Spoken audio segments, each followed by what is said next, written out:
तो hello students, तो जो हमारी क्लास 10th की रिवीजन सीरीज चल रही थी उसमें हमारा चैप्टर 8 जो था उसमें इंट्रोडक्शन टू ट्रिग्नोमेट्री, उसमें हमने एक टेबल किया था ट्रिग्नोमेट्रिक रेशो टेबल। ठीक है, वो मैंने आपको लास्ट शॉर्ट में बता दिया था, लेकिन वो आपको सिंपली मैंने सब वैल्यूज़ दे दी थी। वो कैसे आई हैं, वो कैसे आपको याद करना है, वो मैंने नहीं बताया था, और मैंने कहा था मैं वीडियो में आपको बता दूंगी अच्छे से एलेबरेट करके। ये वीडियो देखने के बाद आपको क्रैमिंग करने की बिल्कुल ज़रूरत नहीं रहेगी। किसी भी पॉइंट पे लाइफ की आपको कोई भी पूछेगा आज के बाद, तो आपको आप ये वैल्यू जो है वो बता पाओगे। ठीक है, तो अब स्टार्ट करते हैं कि ये है क्या। देखो, इस टेबल को समझने से पहले आपको कुछ इसके बेसिक टर्म्स पता होनी चाहिए। सबसे पहले तो आपको पता है कि एंगल्स, आप जो ट्रिग्नोमेट्रिक में एंगल्स है वो कितने निकालते हो। 5 होते हैं। कौन से? आपके पास होता है 0 degree, 30 degree, 45 degree, 60 degree and 90 degree. और आपके पास जो रेशियोज जो ट्रिग्नोमेट्रिक होते हैं वो क्या होते हैं? Sine theta, cos theta, tan theta, cosecant theta, secant theta and cot theta.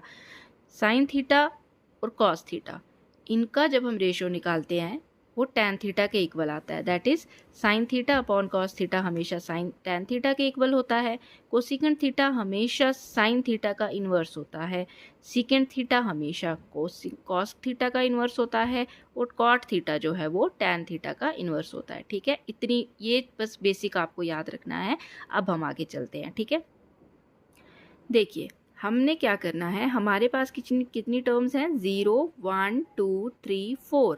ठीक है, 4 टर्म्स हैं ये, हमने 0 से काउंट करना है। तो आप क्या कीजिएगा, सबसे पहले यहाँ 0 लिखिए, यहाँ 1, यहाँ 2, यहाँ 3, यहाँ 4।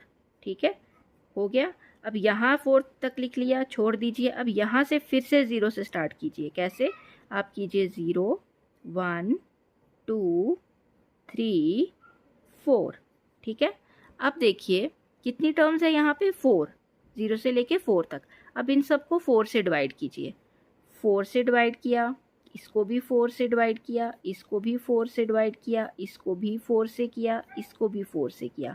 नाउ नीचे वाले को भी 4 से, इसको भी 4 से किया, इसको भी 4 से किया, इसको भी 4 से, और इसको भी 4 से डिवाइड किया। अब डिवाइड करके देखिए क्या आता है यहाँ पे। जब आप 0 को डिवाइड करेंगे, जब आप किसको डिवाइड करेंगे? इसको डिवाइड करेंगे। 0 को किसी के साथ डिवाइड करो वो 0 आता है। ठीक है, 1 को 4 के साथ आप डिवाइड करोगे। अभी आपने और क्या करना है, जब आपके पास ये 0 आ गया, अब आपने ना इनका रूट भी लेना है। ठीक है, आपने लेना है इसका रूट, आपने लेना है इसका रूट, आपने लेना है इसका रूट, आपने लेना है इसका रूट, और आपने लेना है इसका रूट। सिमिलरली इसका रूट लेना है आपने, आपने इसका स्क्वायर रूट लेना है, इसका स्क्वायर रूट लेना है, इसका स्क्वायर रूट लेना है, और इसका स्क्वायर रूट लेना है। ठीक है, यहाँ तक आपको समझ आ। उसके बाद आपको पता है कि आप 0 के साथ कुछ भी डिवाइड में लोगे तो आपके पास 0 ही आएगा। जब आप 1/√4 करोगे तो आपके पास 1 का रूट तो 1 ही होता है, √4 का क्या आ जाएगा? स्क्वायर रूट क्या होता है 4 का? 2, 1/2 इसकी वैल्यू आ जाएगी। जब आप √2/1/4 करोगे, आप पहले इसे 2 1 जार 2, 2 2 जार 4, तो ये आपके पास क्या आ जाएगा?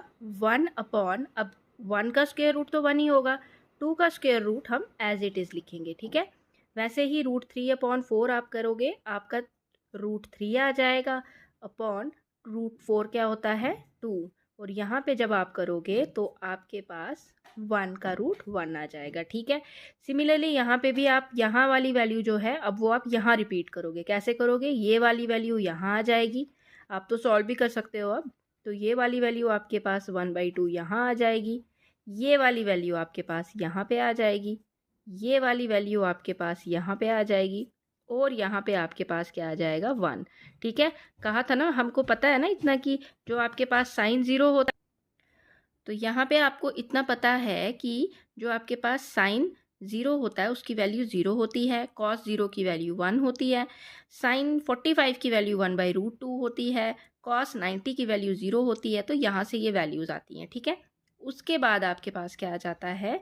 आपके पास आ जाता है टैन। अब देखो टैन की वैल्यूज़ कैसे निकालते हैं, हमें पता है साइन अपॉन कॉस जो है वो टैन होता है। ठीक है, मैं यहाँ पे बता देती हूँ, हमें पता है कि टैन थीटा किसके बराबर होता है? Sine theta upon cos theta. तो sine theta upon cos theta, that means आपने ये वैल्यूज़ डिवाइड करनी है आपस में, इनके रेशियोज़ लेने हैं। तो सबसे पहले 0/1, किसी भी चीज़ का 0 आप लोगे तो वो क्या आ जाएगा आपके पास, 0 के डिवाइड में कुछ भी लोगे 0 आ जाएगा। ठीक है, ये क्वेश्चन हमने पहले भी किया हुआ है कि क्या 0 रैशनल नंबर है। हाँ, क्योंकि 0 को हम p/q की फॉर्म में लिख सकते हैं। नेक्स्ट आपके पास है, जब आपके पास 1/√2 आप लिखो 1/2 और उसके डिवाइड में आपने क्या लिखना है, √3/2। तो आप जब इसको डिवाइड में करोगे तो 2 ऊपर चला जाएगा और √3 नीचे आ जाएगा। वैल्यू क्या आ जाएगी, 1/√3। ठीक है, ये वैल्यू आ गई। उसके बाद आपके पास जब आप यहाँ पे भी 1/√2 है, यहाँ पे भी 1/√2 है, इन दोनों को डिवाइड करोगे तो आपके पास क्या आंसर आएगा, 1। ठीक है, जब आप √3/2 करोगे, √3/2 और डिवाइड करोगे 1/2, 2 तो ऐसे ही रहेगा, है ना, अपॉन 1, 2 से 2 कैंसिल, वैल्यू आ जाएगी √3। और यहाँ पे आप कर रहे हो 1/0। देखो 1 किसी 0 किसी भी वैल्यू के किसी भी नंबर के नीचे जब हम 0 लिखते हैं तो वो इन्फिनिटी को जाता है, अनडिफाइंड लिखते हैं हम उसको। ठीक है, तो यहाँ पे वैल्यू क्या आ जाएगी, अनडिफाइंड। ठीक है, उसके बाद आपके पास आ जाता है कोसिकेंट। आपको पता है कोसिकेंट किसके बराबर होता है, मैंने आपको ये बताया हुआ है लास्ट वीडियो में, वो होता है 1/sin थीटा के बराबर। ठीक है, तो जो भी आपके पास साइन की वैल्यू आई है उसको आप क्या कर दो, 1 से डिवाइड कर दो। दैट मीन्स आपके पास क्या आ जाएगा, कोसिकेंट थीटा, उसकी वैल्यू क्या आ जाएगी आपके पास, कोसिकेंट थीटा की वैल्यू आपके पास क्या आ जाएगी, आपके पास आ जाएगी 1/0। तो 0 आप 1/0 कर रहे हो तो वो क्या आ जाएगा, दैट मीन्स यहाँ पे भी 1/, यहाँ पे भी 1/, यहाँ पे भी 1/, यहाँ पे भी और यहाँ पे भी, ये कोसिकेंट की वैल्यू है। तो कोसिकेंट की वैल्यू 1/0, मैंने अभी आपको कहा कि 1/0 हमेशा अनडिफाइंड होता है, तो यहाँ पे भी आप क्या लिखोगे, अनडिफाइंड। ठीक है, उसके बाद आपके पास आ जाता है कि ये वाला 1/1/√2। ठीक है, 1/2, उसकी वैल्यू आपके पास 2 आ जाएगी।